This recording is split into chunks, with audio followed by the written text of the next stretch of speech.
Once upon a time, in a small village nestled between rolling hills, there lived a kind and lonely old woman.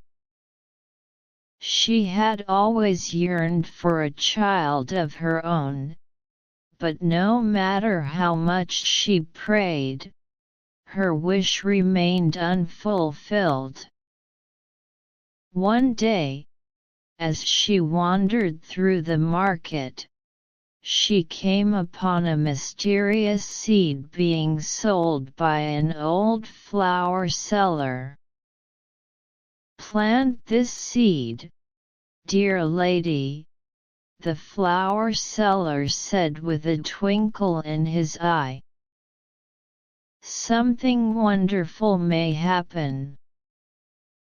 The old woman, filled with hope, took the seed home and planted it carefully in a small pot.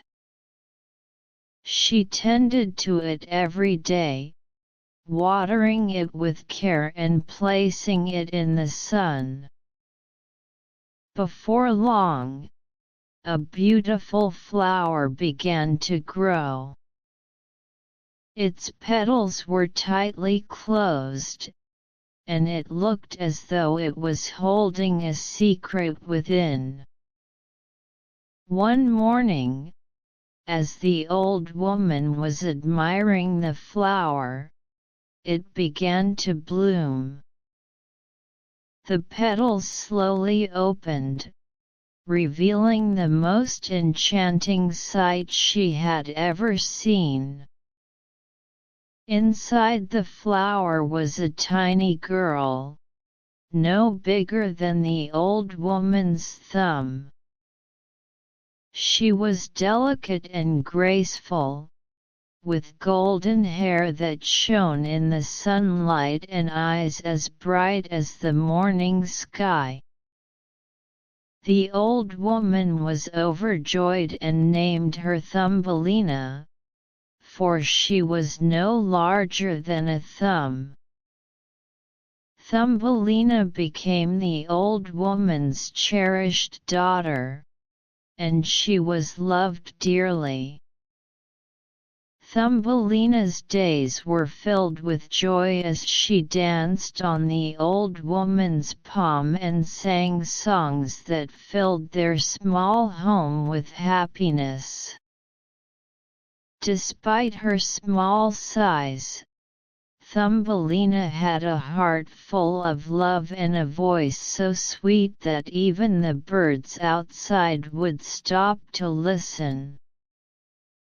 But one night, as Thumbelina slept in her walnut shell bed, a large, ugly toad crept through the open window.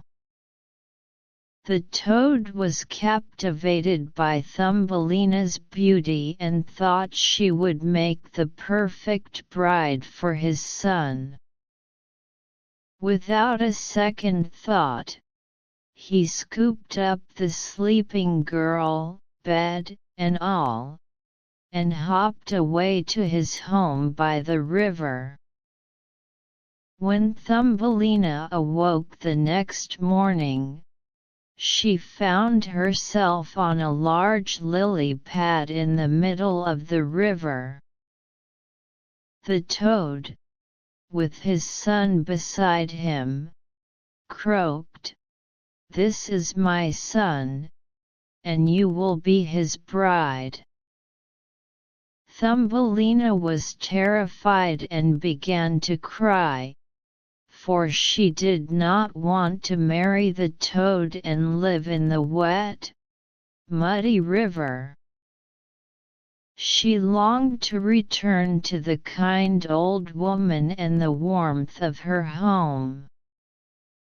Hearing her cries, the fish in the river felt sorry for Thumbelina.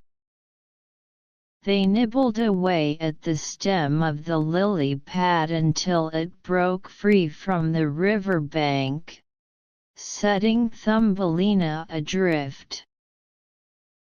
The current carried her far away from the toad's lair, down the river, past blooming flowers and through sunlit meadows. As she floated along, Thumbelina made many friends among the creatures she met. A butterfly fluttered beside her, and she tied her sash around it to help pull the lily pad along. Birds sang to her as she passed, and even the tall reeds waved to her in the breeze. Though Thumbelina was grateful for the beauty she saw and the friends she made, she still felt lonely and missed the old woman. One day, as she was resting in a beautiful flower, a large black beetle spotted her.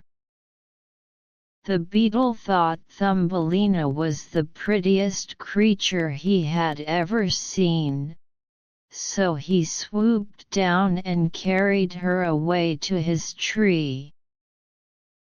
The other beetles were not impressed. "She only has 2 legs. And no antennae," they exclaimed. Despite their harsh words, the beetle who had taken her began to feel embarrassed and decided to let Thumbelina go. Alone once more, she wandered through the vast forest, uncertain of where to go or what would happen to her next. As autumn turned to winter, the cold winds began to blow, and Thumbelina sought shelter. She came upon a small hole at the base of a tree, which led to the cozy home of a field mouse. The field mouse took pity on the shivering girl and invited her inside. "You may stay here for the winter," the field mouse said kindly. Thumbelina was grateful and spent the winter helping the field mouse with chores and telling her stories to pass the time. One day, the field mouse announced that a wealthy mole from the neighborhood would soon be visiting. The mole was wealthy and lived in a grand underground palace, but he was also blind and preferred the dark tunnels below the earth to the sunlight above. The field mouse suggested that Thumbelina would do well to marry the mole, as he could provide her with a comfortable life. When the mole arrived, he was polite but cold, more interested in his riches than in Thumbelina's beauty or kindness. Thumbelina had no desire to marry him, for she loved the warmth of the sun and the beauty of flowers, things the mole could never appreciate. Yet, the field mouse insisted that marrying the mole was the best choice for her future. One day, while exploring the mole's tunnels, Thumbelina found a swallow lying injured on the ground. The poor bird had been caught in the cold and was too weak to fly. Thumbelina took care of the swallow, nursing him back to health through the long winter. As spring approached, the swallow regained his strength and was ready to fly back to the warm lands of summer. He invited Thumbelina to join him, but she hesitated, unsure if she could leave the field mouse who had been so kind to her. When the day of the wedding arrived, Thumbelina felt trapped. She didn't want to marry the mole and live underground forever. Just as the ceremony was about to begin, she heard the familiar song of the swallow echoing through the tunnels. "Come with me, Thumbelina," the swallow called. "Let's fly to the warm lands where the flowers bloom, and the sun always shines." Without a second thought, Thumbelina climbed onto the swallow's back, and together they flew out of the dark tunnels and into the bright, warm air. They soared over forests, rivers, and mountains until they reached a land where the sun shone bright, and flowers of every color carpeted the ground. The swallow gently placed Thumbelina on a large, soft petal, and to her surprise, she found herself surrounded by tiny people, just like her. These were the flower fairies, and their king was a handsome young man with wings as delicate as gossamer. When he saw Thumbelina, he fell in love with her immediately. He placed a tiny crown on her head and asked her to be his queen. Thumbelina, who had found a place where she truly belonged, accepted his proposal with joy. The fairies celebrated with music and dancing, and Thumbelina, at last, felt the warmth of belonging. She had found a home where she was loved and cherished.